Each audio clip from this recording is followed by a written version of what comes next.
So I wanted to do just a quick note, provide some meditation, some thoughts, and I want to start with the context. The context is the Goza house, and the past couple of days has been absolutely magical with my daughter. But let me back up a little bit. Last week was a very big week in the life of our family. It started on Monday. We went to a press conference, and at the press conference, there were two caskets there. We were with the Poor People's Campaign. We were at Mitch McConnell's office. And the caskets represented the nearly 50,000 preventable deaths that are anticipated from the passage of the big, beautiful bill that will cut nearly $1 trillion in funding for health and nutrition benefits to the poorest Americans. That was a very somber day. But the following day was somber as well, because as the government was preparing to shut down, my family was packing our bags to head to Cincinnati. So my daughter, of the many things that she has inherited from me, she has inherited a bone disease. Now, generally speaking, our bone disease simply means that our body is not a comfortable place to live. But sometimes acute pain arises.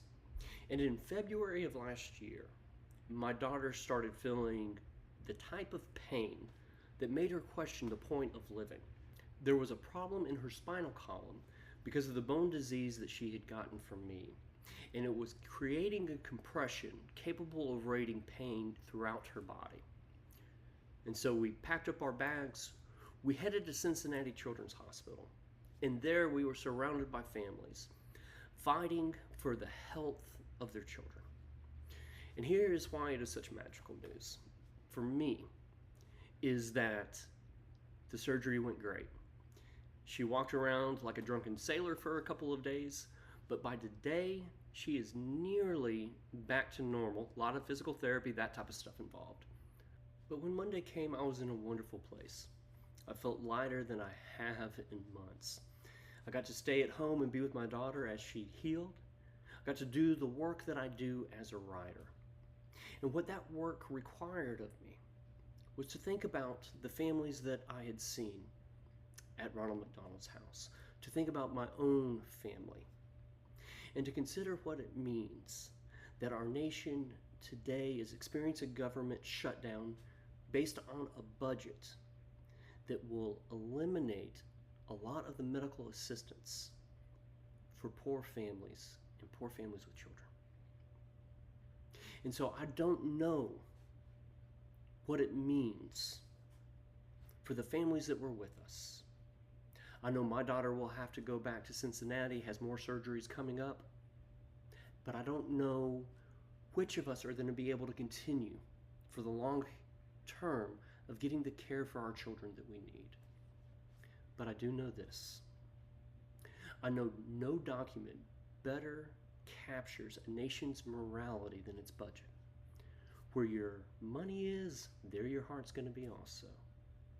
And I know of no better spiritual measuring line for any person or any nation than how it takes care of the least of these. And so in the context where we are cutting out the health care that is needed for poor, sick children, that is a reality that makes me tremble. And yet I know that we do not have the luxury of despair, that we have the responsibility to resist. And I know that we will. Because I know as parents, when we see the needs of our children, it provides us the courage that we need to become the people we must be in moments like this. And so the fight will carry on. I'm so thankful this morning for my daughter's healing. And I am so honored to be a part of the struggle to provide that type of healing to other families throughout our nation. This is what No King's Day is going to be about. This is what the Poor Campaign is going to be about. And I simply ask that you join us in this struggle so that we can provide for our children what they need to thrive and bless the world.